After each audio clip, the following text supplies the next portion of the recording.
Many of these birds are coming from South America. They begin their migration based on day length. They see the days are getting longer. They fly across the Gulf of Mexico and they gradually work their way back here. By the time they get here, they're behind all these leaves that are already out, especially on a spring like this. There's a lot of variability year to year. And then we have continued that research by looking at when they're breeding, and we're finding that they're breeding early over time.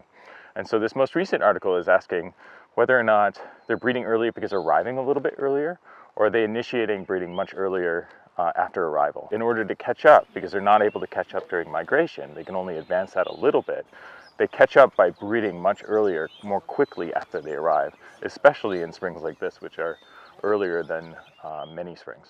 So Powdermill Nature Reserve, where we are, is part of Carnegie Museum of Natural History. It was a land that was initially donated to the museum and then grew over time. And it's a wonderful living portion of the museum.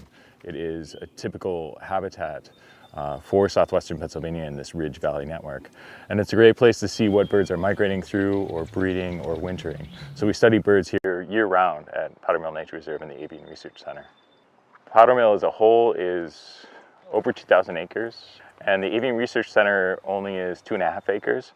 And it was initially farmland and began growing up into this scrubby habitat that you see. And we work very hard to maintain this scrub habitat because it's important habitat. What's incredible about Powdermill is this consistency. We have been collecting this data in the same manner it has been collected for so long. And when they began collecting the data, it was to try to understand maybe how long birds live, where they went, and trying to understand about their biology here, when they grow their feathers, how habitat might affect that.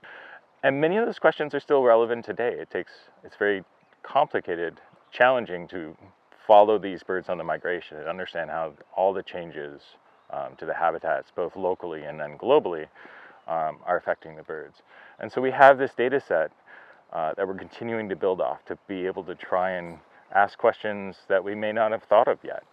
And at the same time, while we have the birds in the hand, we can ask other questions, looking at whether or not birds have Lyme disease and how they might be transporting it, looking at how they perceive patterned glass, also putting new technology, transmitters on these birds to follow them in migration.